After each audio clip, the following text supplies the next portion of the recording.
ମୁଁ କରିଡରରେ ଚକ୍କର କାଟୁଥିଲି। ମୋ ପେଟରେ ବହୁତ ଯନ୍ତ୍ରଣା ହେଉଥିଲା।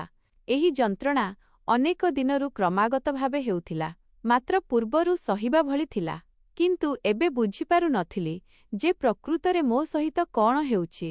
ମୋ ସ୍ୱାମୀ ରାହୁଲ ଦୁବାଇରେ କାମ କରନ୍ତି। ସେହି ସିଲସିଲାରେ ସେ ସେଠାରେ ରହୁଥିଲେ ଏବଂ ଏଠାରେ ଘରର ସମସ୍ତ ଦାୟିତ୍ୱ ମୋତେ ସମ୍ଭାଳିବାକୁ ପଡୁଥିଲା।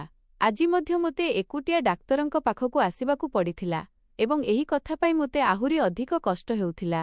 ମନରେ ବାରମ୍ବାର ଏହି ଚିନ୍ତା ଆସୁଥିଲା ଯେ କାଶ କେହି ମୋ ସାଥ ଦେବାକୁ ଥାନ୍ତା। କାଶ କେହି ଥାନ୍ତା ଯିଏ ମୋର ସାହସ ବଢ଼ାଇଥାନ୍ତା। କିନ୍ତୁ ମୋ ଶାଶୁଘର ମଧ୍ୟ ଅନ୍ୟ ସହରରେ ଥିଲା ଏବଂ ବାପଘର ମଧ୍ୟ ଦୂରରେ ଥିଲା। ରାହୁଲ ବହୁତ ସଉକରେ ଏହି ଘର ତିଆରି କରିଥିଲେ। ସେ କହୁଥିଲେ ଯେ ଏଠାକାର ଶାନ୍ତ ପରିବେଶ ଆମକୁ ବହୁତ ଶାନ୍ତି ଦେବ। କିନ୍ତୁ ଏବେ ସେହି ଘର ମୋତେ କେବେ କେବେ ବହୁତ ଖାଲି ଏବଂ ଡରୁଆ ଲାଗୁଥିଲା। ତେବେ ନର୍ସ ଡାକିଲେ, ମିସେସ୍ ନେହା, ଆପଣ ଭିତରକୁ ଆସିଯାଆନ୍ତୁ। ମୁଁ ଧୀରେ ଧୀରେ କ୍ଲିନିକ୍ ରୁମ୍ ଆଡ଼କୁ ବଢ଼ିଲି, ଯେଉଁଠି ଡାକ୍ତର ବିକାଶଙ୍କ କ୍ୟାବିନ୍ ଥିଲା। ଡାକ୍ତର ବିକାଶ ଏଠାରେ ଅଲ୍ଟ୍ରାସାଉଣ୍ଡ କରୁଥିଲେ ଏବଂ ଡାକ୍ତର ରଞ୍ଜନଙ୍କ ପ୍ରାୟ ସମସ୍ତ ରୋଗୀଙ୍କ ରିପୋର୍ଟ ସେଇଠାରେ ପ୍ରସ୍ତୁତ କରୁଥିଲେ। ଡାକ୍ତର ରଞ୍ଜନଙ୍କୁ ତାଙ୍କ ରିପୋର୍ଟ ଉପରେ ପୂରା ଭରସା ଥିଲା। ମୁଁ ଧୀରେ କରି ଭିତରକୁ ଗଲି ତ ଡାକ୍ତର କୌଣସି ଏକ ରିପୋର୍ଟକୁ ଧ୍ୟାନର ସହ ଦେଖୁଥିଲେ। ସେ ମୋତେ ବେଡ୍ ଉପରେ ଶୋଇବାକୁ ଇସାରା କଲେ ଏବଂ ନିଜ ନିଜ କାମରେ ଲାଗି ରହିଲେ। ମୁଁ ପରଦା ଟାଣିଲି ଏବଂ ଭିତରକୁ ଯାଇ ବେଡ୍ ଉପରେ ଶୋଇଗଲି। ସେଠାରେ ରୋଗୀଙ୍କ ପାଇଁ ଏକ ସଫା ଚାଦର ରଖାଯାଇଥିଲା, ଯାହାକୁ ମୁଁ ନିଜ ଉପରେ ଘୋଡ଼ାଇ ହୋଇଗଲି। କିଛି ମିନିଟ୍ ପରେ ଡାକ୍ତରଙ୍କ ସ୍ୱର ଆସିଲା, କ'ଣ ମୁଁ ଭିତରକୁ ଆସିପାରିବି? ମିସେସ୍ ନେହା, ମୁଁ ହାଲୁକା ସ୍ୱରରେ କହିଲି, ଜି ଡାକ୍ତର, ଆପଣ ଆସିପାରିବେ। ଡାକ୍ତର ଭିତରକୁ ଆସିଲେ ଏବଂ ସେ ମେସିନ୍ ଚାଲୁ କଲେ ଓ କିଛି ସେଟିଂ କରିବାକୁ ଲାଗିଲେ। ପରେ ସେ ଅଲ୍ଟ୍ରାସାଉଣ୍ଡ କଲେ ଏବଂ ସାଙ୍ଗେ ସାଙ୍ଗେ ମୋତେ କିଛି ସାଧାରଣ ପ୍ରଶ୍ନ ମଧ୍ୟ ପଚାରୁଥିଲେ। କିନ୍ତୁ ହଠାତ୍ ମୁଁ ତାଙ୍କ ମୁହଁର ଭାବ ବଦଳିବାର ଦେଖିଲି। ତାଙ୍କ ମୁହଁ କିଛି ଗମ୍ଭୀର ହୋଇଗଲା। ଏବେ ସେ ମୋ ପ୍ରଶ୍ନର ଉତ୍ତର କେବଳ ହଁ କିମ୍ବା ହୁଁରେ ଦେବାକୁ ଲାଗିଲେ। ତାଙ୍କ ମୁହଁରେ ଚିନ୍ତା ସ୍ପଷ୍ଟ ଦେଖାଯାଉଥିଲା। ଏହା ଦେଖି ମୋ ମନ ଛନକା ହେଲା। ଶେଷରେ ଏମିତି କ'ଣ ଥିଲା ଯାହା ଡାକ୍ତରଙ୍କୁ ଏତେ ଚିନ୍ତିତ କରୁଥିଲା? ମୁଁ ସାହସ କରି ପଚାରିଲି, ଡାକ୍ତର ବାବୁ, ସବୁ ଠିକ୍ ଅଛି ତ? ଡାକ୍ତର କିଛି ସମୟ ଚୁପ୍ ରହିଲେ। ପରେ କହିଲେ, ଆପଣ ଏମିତି କରନ୍ତୁ, କାଲି ମୋ କ୍ଲିନିକକୁ ଆସନ୍ତୁ। ଏଠାରୁ ବେଶୀ ଦୂର ନୁହେଁ। ମୁଁ ସେଠାରେ ଆପଣଙ୍କୁ ଆରାମରେ ସବୁ କଥା ବୁଝାଇ ଦେବି। ବର୍ତ୍ତମାନ ପାଇଁ ଆପଣ ଘରକୁ ଯାଆନ୍ତୁ। ସେ ଜଲ୍ଦି ଜଲ୍ଦି ରିପୋର୍ଟ ଲେଖିବା ଆରମ୍ଭ କଲେ ଏବଂ ଥରେ ମୋ ଆଡ଼କୁ ଦେଖି ପୁଣି ନିଜ କାମରେ ଲାଗିଗଲେ। ମୋତେ ତାଙ୍କ କଥା ବୁଝାପଡ଼ିଲା ନାହିଁ। ମୁଁ ଯନ୍ତ୍ରଣାରେ ଅତିଷ୍ଠ ଥିଲି ଏବଂ ସେ ମୋତେ ପରଦିନ ଆସିବାକୁ କହୁଥିଲେ। ମୁଁ ଟିକେ ରାଗରେ କହିଲି, ଡାକ୍ତର, ମୋତେ ବହୁତ କଷ୍ଟ ହେଉଛି। ମୁଁ କେତେ ସମୟ ପର୍ଯ୍ୟନ୍ତ ଏହି ଯନ୍ତ୍ରଣା ସହିବି? ସେ ଶାନ୍ତ ସ୍ୱରରେ କହିଲେ, ଆପଣ ଚିନ୍ତା କରନ୍ତୁ ନାହିଁ। ମୁଁ ଡାକ୍ତର ରଞ୍ଜନଙ୍କୁ କହିଦେଉଛି। ସେ ଆପଣଙ୍କୁ ବର୍ତ୍ତମାନ ପାଇଁ କିଛି ଔଷଧ ଦେଇଦେବେ। ଆପଣ ଏବେ ଆରାମ କରନ୍ତୁ। ମୁଁ କିଛିଟା ଅସନ୍ତୁଷ୍ଟ ହୋଇ ବାହାରକୁ ଆସିଲି। ବାହାରକୁ ଆସି ମୋତେ ଜଣାପଡ଼ିଲା ଯେ ଡାକ୍ତର ରଞ୍ଜନଙ୍କୁ ହଠାତ୍ କୌଣସି ଏମର୍ଜେନ୍ସି କେସ୍ ଯୋଗୁଁ ହସ୍ପିଟାଲ ଯିବାକୁ ପଡ଼ିଥିଲା। ସେଥିପାଇଁ ସେ କ୍ଲିନିକରେ ଉପସ୍ଥିତ ନଥିଲେ। ଏମିତି ପ୍ରାୟତଃ ହୋଇଥାଏ। କିନ୍ତୁ ଆଜି ମୋ ଅବସ୍ଥା ଏମିତି ନଥିଲା ଯେ ମୁଁ ବେଶୀ ସମୟ ଅପେକ୍ଷା କରିପାରିବି। ମୁଁ ନର୍ସଙ୍କୁ କହିଲି ଯେ ମୋତେ ବହୁତ ଯନ୍ତ୍ରଣା ହେଉଛି। ଦୟାକରି ମୋତେ କୌଣସି ଔଷଧ ଦେଇଦିଅନ୍ତୁ। ନର୍ସ ଡାକ୍ତରଙ୍କ ସହ ଫୋନରେ କଥା ହେଲେ ଏବଂ ପରେ ମୋତେ କିଛି ଗୋଲି ଦେଲେ। ମୁଁ ଫାର୍ମାସିରୁ ପାଣି ନେଲି ଏବଂ ଔଷଧ ଖାଇଦେଲି ଯେପରି ଯନ୍ତ୍ରଣା ଟିକେ କମିଯିବ। ଘରକୁ ଆସି ମୁଁ ବହୁତ ସମୟ ପର୍ଯ୍ୟନ୍ତ କାନ୍ଦିଲି। ମୋତେ ମୋ ଜୀବନ ବହୁତ ଏକୁଟିଆ ଲାଗୁଥିଲା। ଏମିତି ଲାଗୁଥିଲା ଯେମିତି ପ୍ରତ୍ୟେକ କଷ୍ଟ ମୋତେ ଏକୁଟିଆ ହିଁ ସହିବାକୁ ପଡ଼ିବ। ମୋ ସ୍ୱାମୀ ଦୂରଦେଶରେ କାମ କରୁଥିଲେ ଏବଂ ମୁଁ ଏଠାରେ ପ୍ରତ୍ୟେକ ସମସ୍ୟାରେ ନିଜେ ହିଁ ଲଢ଼ୁଥିଲି। ମୁଁ କାନ୍ଦି କାନ୍ଦି ଥକି ଯାଇଥିଲି। ତେବେ ରାହୁଲଙ୍କ ଫୋନ୍ ଆସିଲା। ମୁଁ ମୋର ସମସ୍ତ ଅସନ୍ତୋଷ ଏବଂ ଦୁଃଖ ତାଙ୍କ ଉପରେ କାଢ଼ିଦେଲି। ସେ ମୋତେ ବୁଝାଇବାକୁ ଚେଷ୍ଟା କରୁଥିଲେ, କିନ୍ତୁ ସେହି ସମୟରେ ମୋ ମନ କିଛି ଶୁଣିବାକୁ ପ୍ରସ୍ତୁତ ନଥିଲା। ମୁଁ ଫୋନ୍ କାଟିଦେଲି। କିଛି ସମୟ ପରେ ମୋତେ ଲାଗିଲା ଯେ ଔଷଧର ପ୍ରଭାବ ହେଉଛି। ଯନ୍ତ୍ରଣା ଧୀରେ ଧୀରେ କମିବାକୁ ଲାଗିଥିଲା ଏବଂ ଶେଷରେ ପ୍ରାୟ ଶେଷ ହୋଇଯାଇଥିଲା। ମୋତେ ପରଦିନ ଡାକ୍ତର ବିକାଶଙ୍କ କ୍ଲିନିକକୁ ଯିବାର ଥିଲା। ଏହା ଭାବୁ ଭାବୁ ମୋତେ ନିଦ ହୋଇଗଲା। ସକାଳେ ଯେତେବେଳେ ପ୍ରଥମେ ମୋ ଆଖି ଖୋଲିଲା ତ ମୋ ମୁଡ୍ ପୂର୍ବ ଅପେକ୍ଷା ବହୁତ ଭଲ ଥିଲା। ବୋଧହୁଏ ଆରାମ ଔଷଧ ଯୋଗୁଁ ମୋତେ ଭଲ ନିଦ ହୋଇଯାଇଥିଲା। ଯନ୍ତ୍ରଣା ମଧ୍ୟ ପୂର୍ବ ଅପେକ୍ଷା ବହୁତ କମ୍ ଥିଲା। ମୁଁ ଚାକରାଣୀକୁ ଜଳଖିଆ ପାଇଁ କହିଲି ତ ସେ ଶୀଘ୍ର ମୋ ମନପସନ୍ଦର ଜଳଖିଆ ତିଆରି କରି ଆଣିଲା। ମୋତେ ମଧ୍ୟ ଭୋକ ଲାଗିଥିଲା, ତେଣୁ ମୁଁ ଆରାମରେ ଜଳଖିଆ କଲି ଏବଂ ଦୈନନ୍ଦିନ କାମରେ ଲାଗିଗଲି। ଏହିପରି ଦିନ କଟିଗଲା ଏବଂ ସନ୍ଧ୍ୟାରେ ମୁଁ ଡାକ୍ତର ବିକାଶଙ୍କ କ୍ଲିନିକକୁ ଯିବା ପାଇଁ ପ୍ରସ୍ତୁତ ହୋଇଗଲି। କିଛି ସମୟ ମଧ୍ୟରେ ମୁଁ ସେଠାରେ ପହଞ୍ଚିଗଲି। ଡାକ୍ତର ମୋତେ ନିଜ କ୍ୟାବିନ୍କୁ ଡାକିଲେ ଏବଂ ବସିବାକୁ ଇସାରା କଲେ। ପରେ ସେ କବାଟ ବନ୍ଦ କରିଦେଲେ। ଏହା ଦେଖି ମୁଁ ଟିକେ ଅସହଜ ଅନୁଭବ କଲି। କିନ୍ତୁ ଡାକ୍ତର ଶାନ୍ତ ଭାବରେ ମୋ ଆଡ଼କୁ ଆସିଲେ ଏବଂ କହିଲେ, ମିସେସ୍ ନେହା, ମୋତେ ଆପଣଙ୍କ ସହ ଏକ ଜରୁରୀ କଥା ହେବାର ଅଛି। ତାଙ୍କ ମୁହଁର ଗାମ୍ଭୀର୍ଯ୍ୟ ଦେଖି ମୋ ଛାତି ଧଡ଼ଧଡ଼ ହେବାକୁ ଲାଗିଲା। ମୋତେ ବୁଝାପଡ଼ୁ ନଥିଲା ଯେ ଶେଷରେ ଏପରି କେଉଁ କଥା ଅଛି ଯାହା ସେ ଏତେ ଗମ୍ଭୀରତାର ସହ କହିବାକୁ ଚାହୁଁଛନ୍ତି। ମୋ ନାଁ ନେହା। ମୁଁ ଏକ ସୁଖୀ ପରିବାରରେ ଜନ୍ମ ହୋଇଥିଲି। ବାପା ସବୁବେଳେ କହୁଥିଲେ ଯେ ମୁଁ ତାଙ୍କ ପାଇଁ ବହୁତ ଭାଗ୍ୟ ନେଇ ଆସିଛି, କାରଣ ଯେଉଁଦିନ ମୋର ଜନ୍ମ ହୋଇଥିଲା ସେହିଦିନ ହିଁ ତାଙ୍କୁ ଏକ ବହୁତ ବଡ଼ ବ୍ୟାପାରିକ ଚୁକ୍ତି ମିଳିଥିଲା, ଯାହା ସେ କେବେ ଆଶା ମଧ୍ୟ କରିନଥିଲେ। ସେହି ପ୍ରୋଜେକ୍ଟ ଯୋଗୁଁ ତାଙ୍କର ଛୋଟ କାରବାର ବହୁତ ଶୀଘ୍ର ବଢ଼ିବାକୁ ଲାଗିଲା। ବାପା ମୋତେ ଶ୍ରଦ୍ଧାରେ ପରୀ ବୋଲି ଡାକୁଥିଲେ। ମୁଁ ବହୁତ ଗେହ୍ଲା ଆଦରରେ ବଢ଼ିଥିଲି। ଘରେ କେବେ କୌଣସି ଜିନିଷର ଅଭାବ ନଥିଲା। କିନ୍ତୁ ଯେମିତି ଯେମିତି ମୁଁ ବଡ଼ ହେବାକୁ ଲାଗିଲି, ମୋତେ କେବେ କେବେ ଏମିତି ଅନୁଭବ ହେଉଥିଲା ଯେ ଆମ ଘରେ କୌଣସି ଏମିତି ରହସ୍ୟ ଅଛି ଯାହା ମୋଠାରୁ ଲୁଚାଯାଉଛି। ଅନେକ ଥର ମୁଁ ମମ୍ମି ଏବଂ ବାପାଙ୍କୁ କୌଣସି କଥାକୁ ନେଇ ଯୁକ୍ତିତର୍କ କରୁଥିବାର ଦେଖିଛି। କିନ୍ତୁ ଯେମିତି ହିଁ ମୁଁ ସେଠାରେ ପହଞ୍ଚେ, ସେ ଦୁହେଁ ଚୁପ୍ ହୋଇଯାଉଥିଲେ। ମୁଁ ଯାଇ ସେମାନଙ୍କଠାରୁ ସେହି କଥାର ସତ୍ୟାସତ୍ୟ ଜାଣିପାରୁ ନଥିଲି। କଲେଜ ପାଠପଢ଼ା ଶେଷ ହେବା ପରେ ଯେତେବେଳେ ମୁଁ ଛୁଟିରେ ଘରେ ଥିଲି, ସେତେବେଳେ ମୁଁ ଏକ ଅଜବ କଥା ଲକ୍ଷ୍ୟ କଲି। ବାପା ଅଫିସ୍ ଯିବା ମାତ୍ରେ ମମ୍ମି ଡ୍ରାଇଭରକୁ ଗାଡ଼ି ବାହାର କରିବାକୁ କହୁଥିଲେ ଏବଂ କେଉଁଆଡ଼େ ବାହାରକୁ ଚାଲିଯାଉଥିଲେ। ପ୍ରଥମେ ତ ମୁଁ ଏହି କଥା ଉପରେ ବେଶୀ ଧ୍ୟାନ ଦେଇନଥିଲି। କିନ୍ତୁ ଦିନେ ମୁଁ ତାଙ୍କୁ ପଚାରିଦେଲି, ମମ୍ମି, ଆପଣ ପ୍ରତିଦିନ କେଉଁଆଡ଼େ ଯାଉଛନ୍ତି? ମୋ ପ୍ରଶ୍ନରେ ସେ ଟିକେ ଡରିଗଲେ ଏବଂ କହିଲେ, ନେହା ଝିଅ, ମୁଁ ଯେଉଁଠାକୁ ଯାଏ ସେଠାକୁ ମୁଁ ତୋତେ କହିପାରିବି ନାହିଁ। ତାଙ୍କ କଥା ଶୁଣି ମୋତେ ବହୁତ ଆଶ୍ଚର୍ଯ୍ୟ ଲାଗିଲା। ମୁଁ ପୁଣି ପଚାରିଲି, ମମ୍ମି, ଏମିତି କେଉଁ କଥା ଯାହା ଏବେ ବି ମୋତେ କହିପାରିବେ ନାହିଁ? ସେ ଏକ ହାଲୁକା ହସ ସହ କହିଲେ, ଝିଅ, ମୁଁ ବସ୍ ମୋର କିଛି ସାଙ୍ଗମାନଙ୍କୁ ଦେଖା କରିବାକୁ ଚାଲିଯାଏ। ଘରେ ବସି ବସି ବୋର୍ ହୋଇଯାଉଛି। ତାଙ୍କ କଥା ଶୁଣି ମୁଁ ଚୁପ୍ ତ ହୋଇଗଲି, କିନ୍ତୁ ମୋ ମନରେ ସନ୍ଦେହ ସୃଷ୍ଟି ହୋଇଥିଲା। ଶେଷରେ ଏପରି କ'ଣ କଥା ଥିଲା ଯାହା ସେ ମୋଠାରୁ ଲୁଚାଉଥିଲେ? ତେବେ ସେବେଠାରୁ ମୋ ମନରେ ବାରମ୍ବାର ଏହି ପ୍ରଶ୍ନ ଘୂରି ବୁଲୁଥିଲା ଯେ ଆମ ଘରେ ଏମିତି କେଉଁ ରହସ୍ୟ ଅଛି ଯାହା ମୋଠାରୁ ଲୁଚାଯାଉଛି। ମୋତେ ତାଙ୍କ କଥା ଉପରେ ପୂରା ବିଶ୍ୱାସ ତ ହେଲା ନାହିଁ, କିନ୍ତୁ ସେହି ସମୟରେ ମୁଁ ଅଧିକ ପ୍ରଶ୍ନ କରିବା ଠିକ୍ ମନେ କଲି ନାହିଁ। ତଥାପି ମୋ ମନରେ ଏହି କଥା ବାରମ୍ବାର ଆସୁଥିଲା ଯେ ଶେଷରେ ମମ୍ମି ମୋଠାରୁ କ'ଣ ଲୁଚାଉଛନ୍ତି। କିଛି ଦିନ ପର୍ଯ୍ୟନ୍ତ ମୁଁ ଏହି କଥାକୁ ଅଣଦେଖା କରିବାକୁ ଚେଷ୍ଟା କଲି, କିନ୍ତୁ ଜିଜ୍ଞାସା ଦିନକୁ ଦିନ ବଢ଼ିବାରେ ଲାଗିଲା। ଦିନେ ମୁଁ ସ୍ଥିର କଲି ଯେ ମୁଁ ନିଜେ ପତ୍ତା ଲଗାଇବି ଯେ ମମ୍ମି ପ୍ରକୃତରେ ଯାଉଛନ୍ତି କେଉଁଆଡ଼େ। ପରଦିନ ମୁଁ ସକାଳୁ ପ୍ରସ୍ତୁତ ହୋଇ ବସିଲି ଏବଂ ଯେମିତି ହିଁ ବାପା ଅଫିସ୍ ପାଇଁ ବାହାରିଲେ, ମମ୍ମି ଡ୍ରାଇଭରକୁ ଗାଡ଼ି ବାହାର କରିବାକୁ କହିଲେ। ମୁଁ ପୂର୍ବରୁ ହିଁ ଘରଠାରୁ ଟିକେ ଦୂରରେ ଏକ ଟ୍ୟାକ୍ସି ଡାକି ଠିଆ ହୋଇସାରିଥିଲି।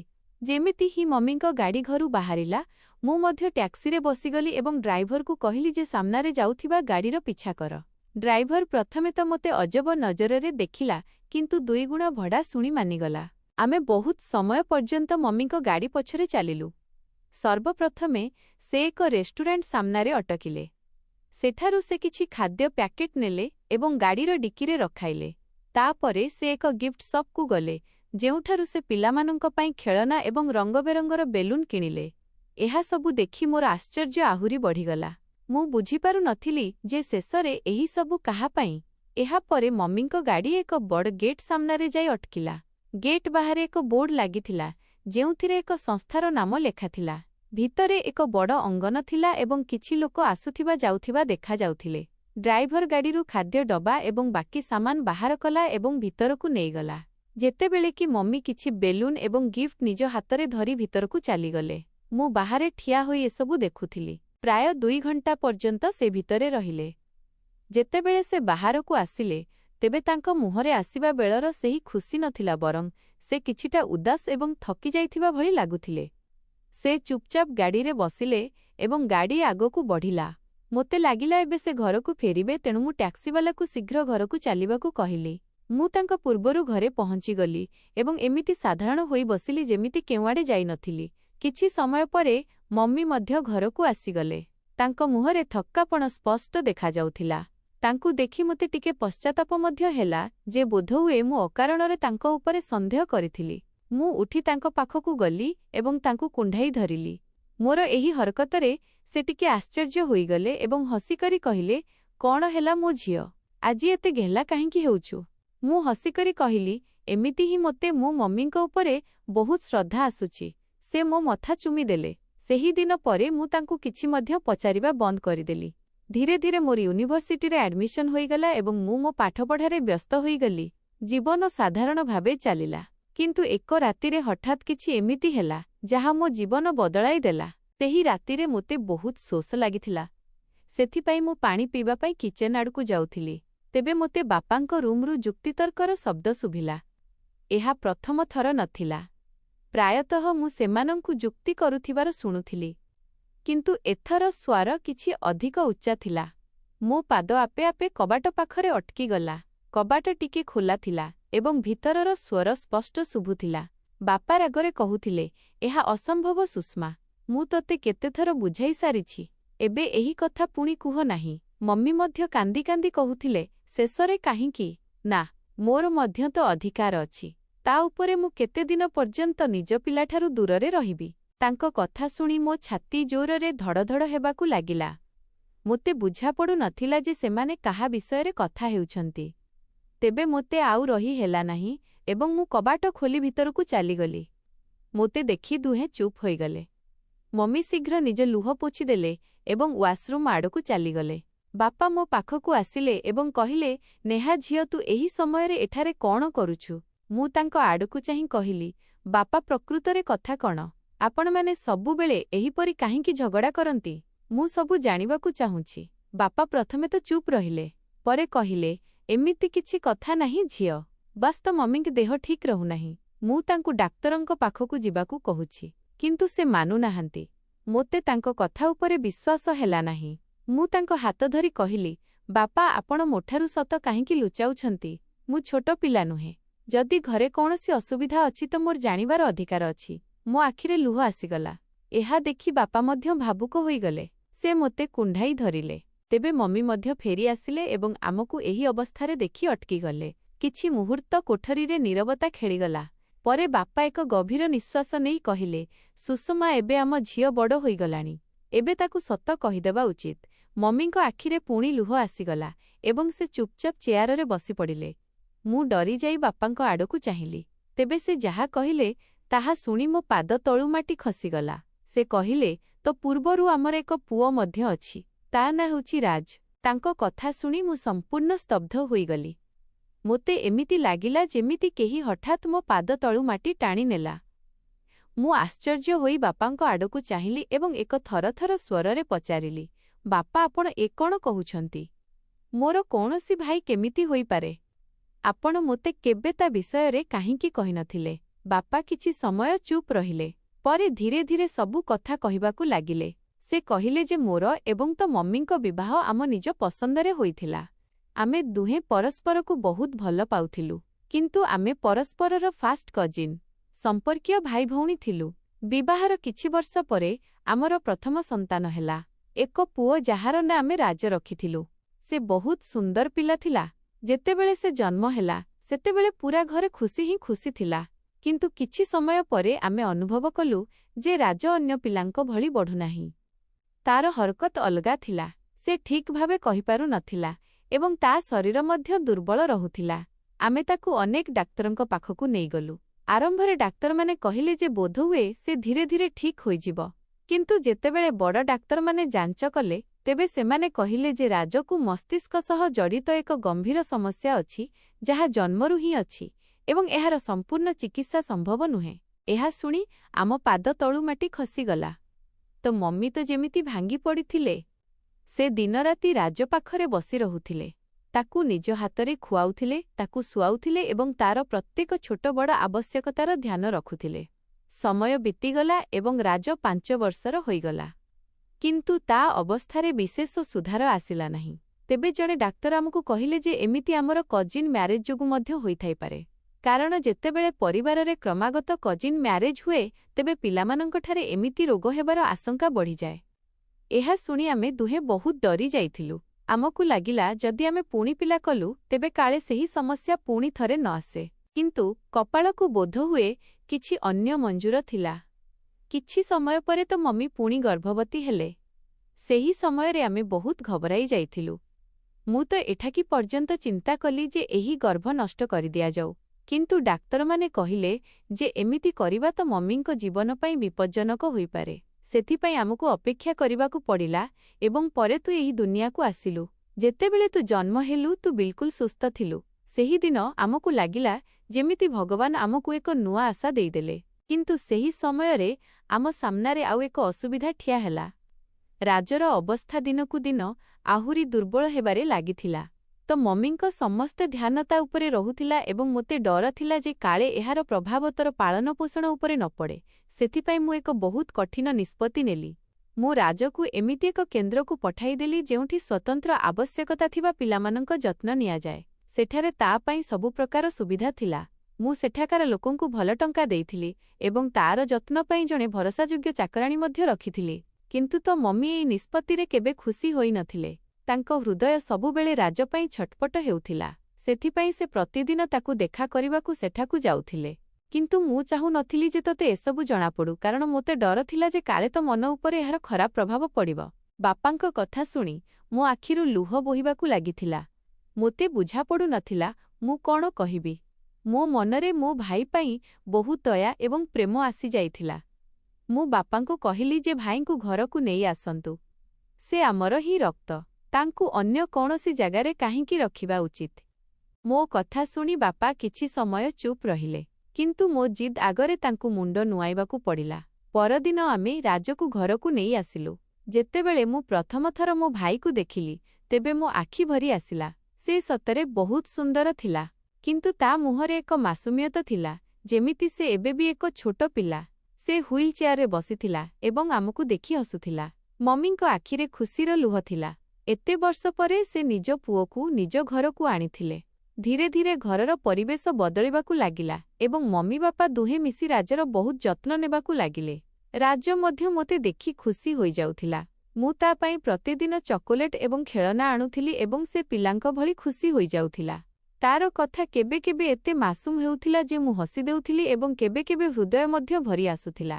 ଏହିପରି ସମୟ ବିତିଗଲା ଏବଂ ମୋର ପାଠପଢ଼ା ଶେଷ ହେଲା ଓ କିଛି ସମୟ ପରେ ମୋର ବିବାହ ରାହୁଲଙ୍କ ସହ ହୋଇଗଲା। ରାହୁଲ ବହୁତ ଭଲ ମଣିଷ ଥିଲେ। ସେ ମୋତେ ବହୁତ ଭଲ ପାଉଥିଲେ। ବିବାହ ପରେ ମୁଁ ମୋର ନୂଆ ଘରକୁ ଆସିଗଲି ଏବଂ ଜୀବନ ଧୀରେ ଧୀରେ ଆଗକୁ ବଢ଼ିଲା। ରାହୁଲଙ୍କ କାମ ଏମିତି ଥିଲା ଯେ ତାଙ୍କୁ ପ୍ରାୟତଃ ବିଦେଶ ଯିବାକୁ ପଡ଼ୁଥିଲା।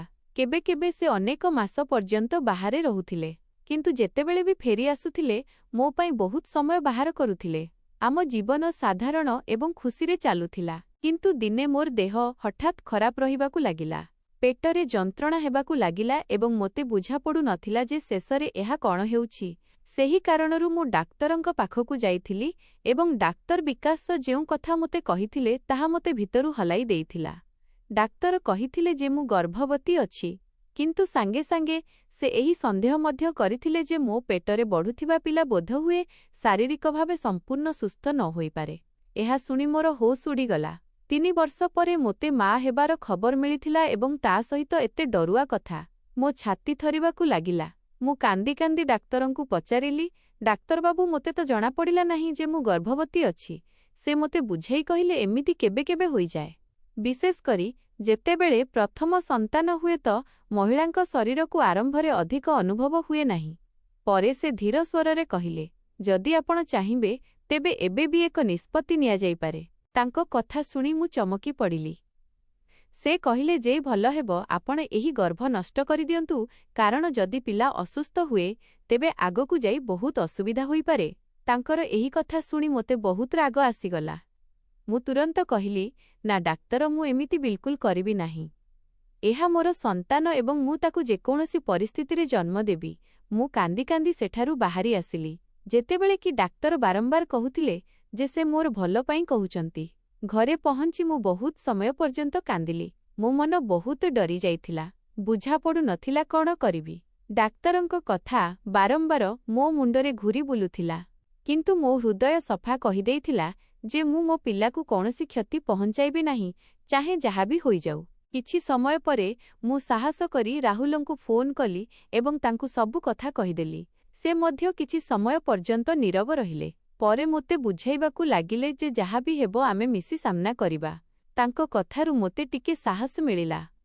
କିନ୍ତୁ ଅସଲ ଆଶ୍ଚର୍ଯ୍ୟ ତ ସେତେବେଳେ ହେଲା ଯେତେବେଳେ ମୁଁ ଏହି କଥା ମମିଙ୍କୁ କହିଲି। ସେ ମଧ୍ୟ ମୋତେ ଚୁପଚାପ ଶୁଣିଲେ ଏବଂ ପରେ ଧୀରେ କହିଲେ ଯେ ଭଲ ହେବ ତୁ ଏହି ପିଲା ନଷ୍ଟ କରିଦେ। ତାଙ୍କର ଏହି କଥା ଶୁଣି ମୋତେ ବହୁତ ଦୁଃଖ ହେଲା। ମୁଁ ଆଶ୍ଚର୍ଯ୍ୟ ହୋଇ ତାଙ୍କ ଆଡ଼କୁ ଚାହିଁଲି ଏବଂ ପଚାରିଲି, ମମ୍ମି କ'ଣ କୌଣସି ମା' ନିଜ ସନ୍ତାନକୁ ମାରିପାରେ? ମୋ ପ୍ରଶ୍ନ ଶୁଣି ସେ ଚୁପ୍ ହୋଇଗଲେ। ବୋଧହୁଏ ତାଙ୍କୁ ନିଜ ପ୍ରଶ୍ନର ଉତ୍ତର ମିଳିଯାଇଥିଲା। ମୁଁ ମଧ୍ୟ ଜଣେ ମା' ହେବାକୁ ଯାଉଥିଲି ଏବଂ ମୋ ପିଲା ବିଷୟରେ ଏପରି ନିଷ୍ପତ୍ତି ନେବା ମୋ ପାଇଁ ଅସମ୍ଭବ ଥିଲା। ମୁଁ ସ୍ଥିର କଲି ଯେ ଏବେ ଯାହା ବି ହେବ ଭଗବାନଙ୍କ ଉପରେ ଛାଡ଼ିଦେବି। ତାପରେ ମୁଁ ଡାକ୍ତରଙ୍କ ପାଖକୁ ଯିବା ମଧ୍ୟ କମାଇଦେଲି ଏବଂ ଅଧିକ ଯାଞ୍ଚ କରିବା ମଧ୍ୟ ଛାଡ଼ିଦେଲି। ବସ୍ ଔଷଧ ଖାଉଥିଲି ଏବଂ ଭଗବାନଙ୍କୁ ପ୍ରାର୍ଥନା କରୁଥିଲି। ଘରେ ଅନେକ ଲୋକ ମୋତେ ବୁଝାଉଥିଲେ ଯେ ଡାକ୍ତରଙ୍କ କଥା ମାନିନେ, କିନ୍ତୁ ମୋ ମନ ମାନୁ ନଥିଲା। ସମୟ ଧୀରେ ଧୀରେ ବିତିଗଲା ଏବଂ ଶେଷରେ ସେହି ଦିନ ମଧ୍ୟ ଆସିଗଲା ଯେତେବେଳେ ମୋ ପିଲାର ଜନ୍ମ ହେଲା। ଡାକ୍ତର ଏବେ ନର୍ସ ସମସ୍ତେ ଆଶ୍ଚର୍ଯ୍ୟ ହୋଇଗଲେ, କାରଣ ମୋ ପିଲା ସମ୍ପୂର୍ଣ୍ଣ ସୁସ୍ଥ ଥିଲା। ତାକୁ ଦେଖି ମୋ ଆଖିରେ ଖୁସିର ଲୁହ ଆସିଗଲା। ଡାକ୍ତର ସମସ୍ତ ରିପୋର୍ଟ ଦେଖି ହସିକରି କହିଲେ, କେବେ କେବେ ଭଗବାନଙ୍କ ଇଚ୍ଛା ମଣିଷର ଅନ୍ଦାଜଠାରୁ ବଡ଼ ହୋଇଥାଏ। ମୁଁ ମୋ ପିଲାକୁ ଛାତିରେ ଲଗାଇଲି ଏବଂ ଭଗବାନଙ୍କୁ ଧନ୍ୟବାଦ ଦେଲି, ଯିଏ ମୋର ଆଶା ଏବଂ ମୋର ବିଶ୍ୱାସକୁ ଭାଙ୍ଗିବାକୁ ଦେଲେ ନାହିଁ। ବନ୍ଧୁଗଣ, ଯଦି ଆପଣଙ୍କୁ ଏହି କାହାଣୀ ପସନ୍ଦ ଆସିଛି ତେବେ ନିଜର ମତାମତ ନିଶ୍ଚୟ ଦିଅନ୍ତୁ ଏବଂ ଯଦି ଆପଣଙ୍କୁ କାହାଣୀ ଭଲ ଲାଗିଛି ତେବେ ଏହାକୁ ଲାଇକ୍ ଏବଂ ସେୟାର କରିବାକୁ ଭୁଲନ୍ତୁ ନାହିଁ। ଏବଂ ବନ୍ଧୁଗଣ, ଆମ ଚ୍ୟାନେଲକୁ ସବସ୍କ୍ରାଇବ୍ କରନ୍ତୁ।